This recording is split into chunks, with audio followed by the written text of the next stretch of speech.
인생 최악의 시기를 이겨내는 4가지 방법. 당신은 지금 어떤 시간을 보내고 있나요? 혹시 아침에 눈을 뜨는 것조차 버겁고 무엇을 해도 의미가 없다고 느끼는 시간을 겪고 있지는 않나요? 살다 보면 누구에게나 한 번쯤은 바닥을 치는 순간이 찾아옵니다. 사업이 망하고 사랑하는 사람이 떠나고 건강을 잃고 모든 것이 무너지는 순간. 아무리 발버둥 쳐도 풀리지 않는 시기. 사람도 돈도 운도 모두 등을 돌린 듯한 그런 시간 말입니다. 통계에 따르면 성인의 약 80%가 인생에서 최소 한 번 이상 심각한 위기를 경험한다고 합니다. 그리고 그 위기 속에서 많은 사람들이 길을 잃습니다. 하지만 놀라운 사실은 같은 위기를 겪은 사람들 중에서도 누군가는 완전히 무너지고 누군가는 오히려 더 강해져서 돌아온다는 점입니다. 그 차이는 무엇일까요? 바로 최악의 시기를 어떻게 버티느냐에 있습니다. 이것이 이후의 인생을 완전히 다르게 만듭니다. 오늘 여러분과 나누고 싶은 이야기는 바로 이것입니다. 인생 최악의 시기를 이겨내는 구체적인 방법. 그리고 그 어둠 속에서도 다시 일어서는 사람들의 비밀입니다. 첫 번째, 하루의 리듬을 무너뜨리지 않는다. 2008년 글로벌 금융위기 때 하룻밤 사이에 20년간 모은 재산을 모두 잃은 한 사업가의 이야기입니다. 그는 수십억의 빚을 지게 되었고 집도 차도 모두 날아갔습니다. 친구들은 연락을 끊었고 가족들마저 그를 원망했습니다. 그런 그가 가장 먼저 한 일은 무엇이었을까요? 놀랍게도 매일 아침 6시에 일어나 30분 산책을 하는 것이었습니다. 아무 희망도 보이지 않는 상황에서 그는 단 하나 이것만은 포기하지 않았습니다. 3년 후 그는 빚을 모두 갚고 새로운 사업으로 재기에 성공했습니다. 훗날 그는 이렇게 말했습니다. 매일 아침 일어나 걷는 그 30분이 나를 살렸다. 그 시간만큼은 내가 여전히 살아있는 사람이라는 걸 느낄 수 있었다. 뇌과학 연구에 따르면 인간의 뇌는 규칙적인 패턴을 통해 안정감을 느낀다고 합니다. 특히 위기 상황에서 일상의 리듬이 무너지면 뇌는 더 큰 스트레스 호르몬을 분비하고 이것이 우울증과 불안장애로 이어질 확률이 3배 이상 높아집니다. 반대로 아무리 작은 루틴이라도 지키면 뇌의 전전두엽이 활성화되면서 자기 통제력이 유지됩니다. 이것은 단순히 정신력의 문제가 아니라 생리학적인 현상입니다. 그렇다면 구체적으로 어떤 리듬을 유지해야 할까요? 가장 중요한 것은 기상시간과 취침시간입니다. 인간의 생체 리듬은 수면 패턴에 의해 결정됩니다. 아무리 힘들어도 매일 같은 시간에 자고 일어나는 것만으로도 신체는 균형을 찾기 시작합니다. 연구에 따르면 불규칙한 수면은 우울증 발생률을 40% 이상 높인다고 합니다. 두 번째는 식사 시간입니다. 힘들 때일수록 식욕이 없어지거나 반대로 폭식을 하게 됩니다. 하지만 하루 3끼 정해진 시간에 밥을 먹는다는 것은 생존 본능을 자극합니다. 무엇을 먹느냐보다 언제 먹느냐가 더 중요할 때가 있습니다. 세 번째는 몸을 움직이는 시간입니다. 운동이라는 거창한 단어가 부담스럽다면 그냥 걷기만 해도 됩니다. 하루 20분만 걸어도 세로토닌과 엔도르핀이 분비되어 기분이 개선됩니다. 실제로 가벼운 걷기 운동이 항우울제만큼 효과적이라는 연구 결과도 있습니다. 마지막으로 씻는 시간입니다. 너무 당연해 보이지만 우울할 때 가장 먼저 무너지는 것이 바로 위생관리입니다. 매일 같은 시간에 씻고 정돈하는 것은 자기 자신을 돌본다는 신호를 뇌에 보내는 행위입니다. 이 모든 것이 어렵다면 단 하나만 선택하세요. 매일 아침 같은 시간에 일어나는 것. 그것만으로도 당신은 무너지지 않고 있는 겁니다. 한 심리학자는 이렇게 말했습니다. 위기는 당신의 모든 것을 앗아갈 수 있지만 매일 아침 일어나는 당신의 선택만은 빼앗을 수 없다. 두 번째, 감정을 억누르지 않고 기록한다. 30대 여성 직장인의 이야기입니다. 그녀는 갑작스런 부모님의 사고로 하루아침에 가장이 되었습니다. 동시에 회사에서는 구조조정으로 실직했고 연인과도 헤어졌습니다. 모든 불행이 한꺼번에 몰려온 겁니다. 그녀는 주변 사람들에게 괜찮은 척했습니다. 나는 강한 사람이니까 이겨낼 수 있어라고 되뇌었습니다. 하지만 6개월 후 그녀는 공황장애와 불면증으로 응급실에 실려갔습니다. 억눌렀던 감정들이 몸으로 터져나온 것입니다. 병원에서 만난 상담사가 권한 것은 단 하나였습니다. 매일 밤 10분간 일기를 쓰는 것. 형식도 문법도 상관없이 그날 느낀 감정을 모두 쏟아내라는 것이었습니다. 처음에는 의미 없어 보였습니다.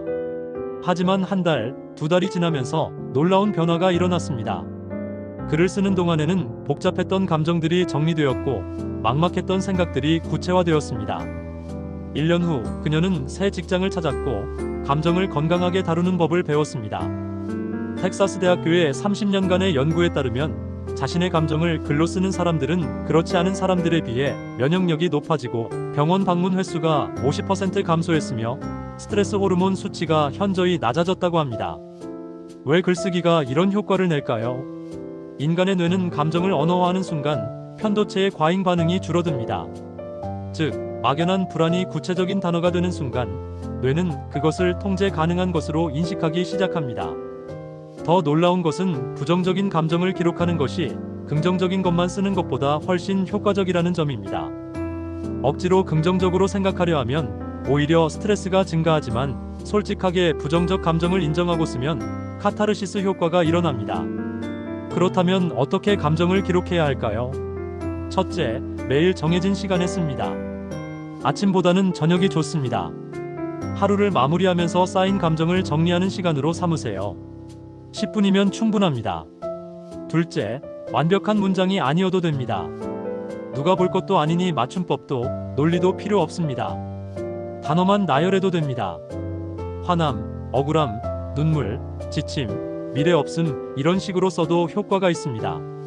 셋째, 감정에 이름을 붙여보세요. 나는 우울하다보다 나는 지금 배신당한 느낌과 함께 앞으로 어떻게 살아야 할지 막막한 두려움을 느낀다처럼 구체적으로 쓸수록 좋습니다. 넷째, 쓴 글을 다시 읽을 필요는 없습니다. 중요한 것은 꺼내는 행위 자체입니다. 다만 몇 달 후 읽어보면 자신이 얼마나 성장했는지 알 수 있습니다. 디지털 시대라 스마트폰에 타이핑해도 되냐고 묻는 분들이 많습니다. 물론 가능합니다. 하지만 연구에 따르면 손으로 직접 쓰는 것이 뇌의 활성화에 더 효과적입니다. 펜을 쥐고 종이에 쓰는 물리적 행위가 감정 처리에 더 깊이 관여하기 때문입니다. 감정을 억누르는 것은 댐에 물을 가두는 것과 같습니다. 언젠가는 터집니다.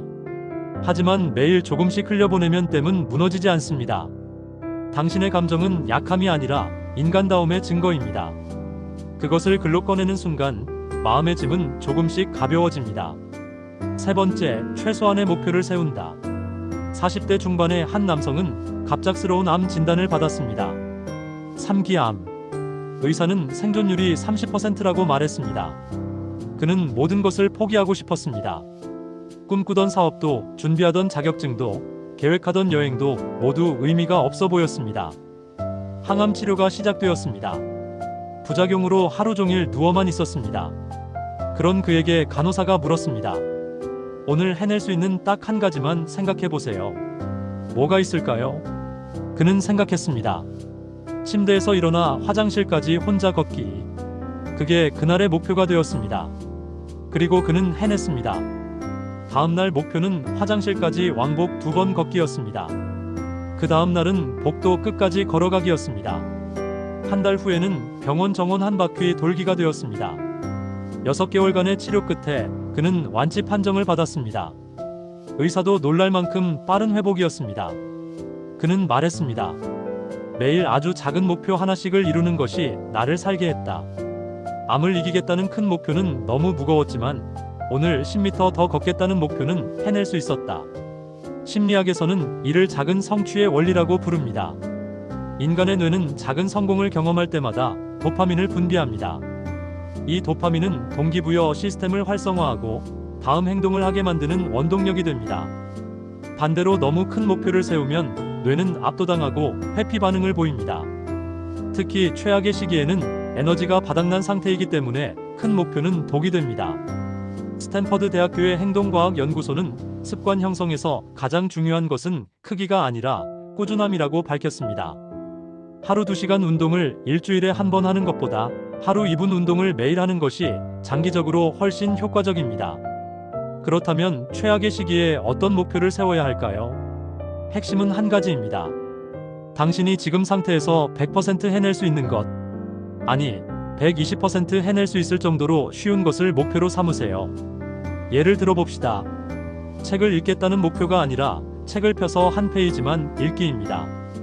운동하기가 아니라 운동복으로 갈아입기입니다. 이력서 쓰기가 아니라 이력서 파일 열어보기입니다. 너무 쉬워 보이나요? 그게 핵심입니다. 뇌를 속이는 겁니다. 일단 책을 펴면 한 페이지 이상 읽게 됩니다.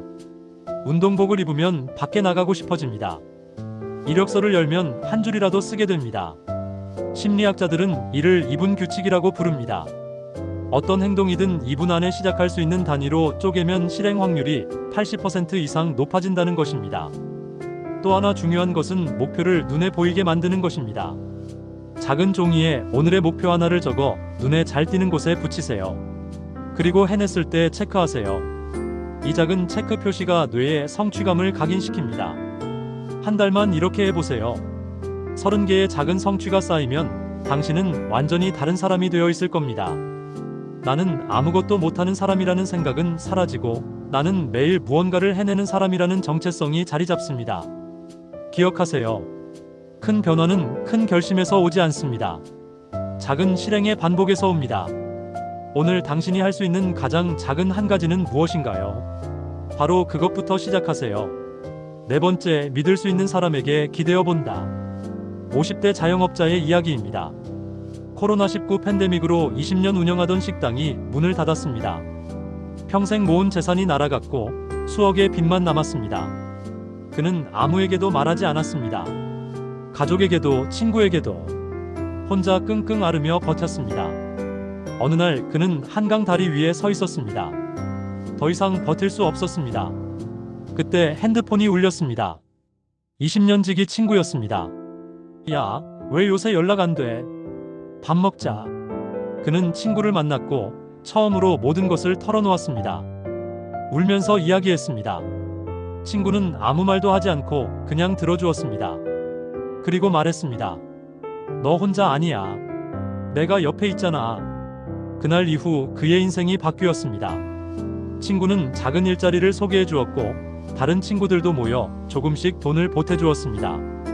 1년 후 그는 작은 포장마차를 시작했고 지금은 다시 일어서고 있습니다.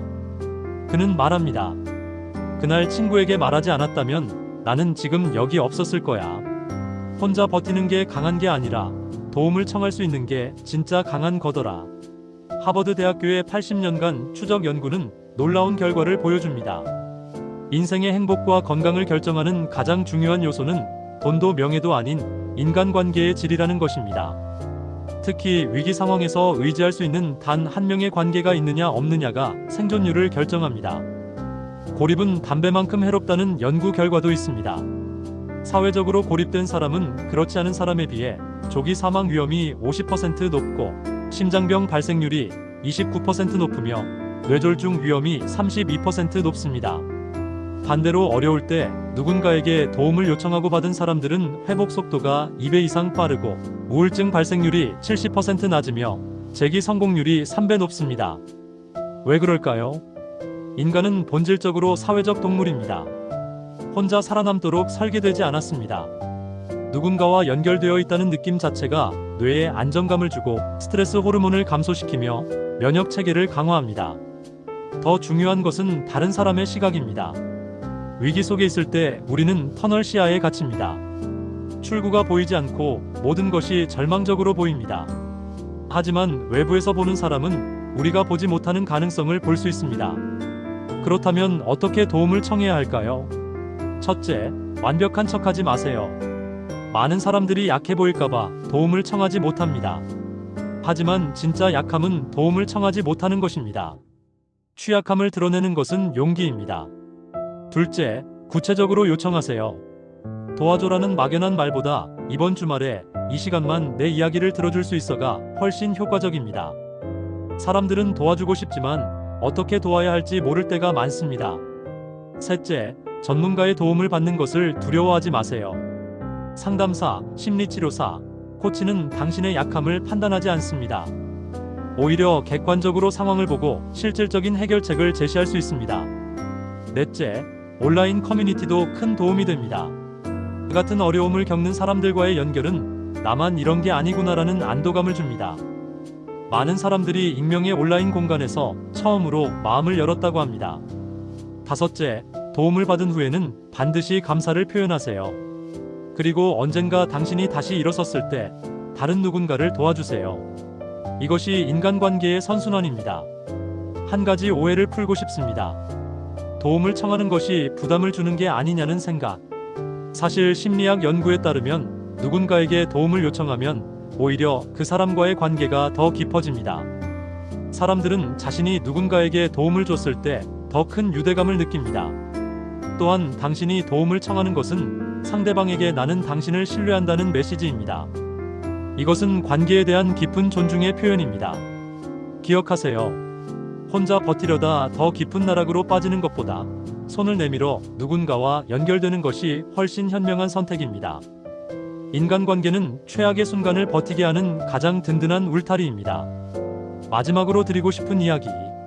여러분, 지금까지 인생 최악의 시기를 이겨내는 4가지 방법을 나눴습니다. 하루의 리듬을 유지하고, 감정을 기록하고, 작은 목표를 세우고, 사람에게 기대는 것.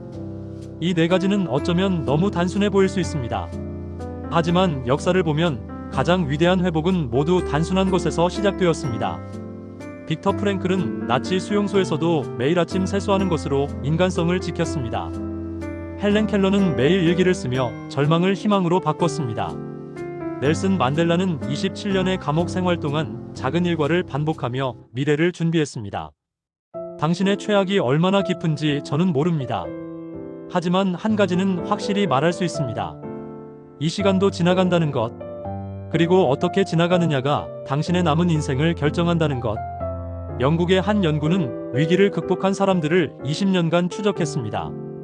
놀랍게도 그들 중 70% 이상이 그 힘든 시기가 내 인생 최고의 전환점이었다고 답했습니다.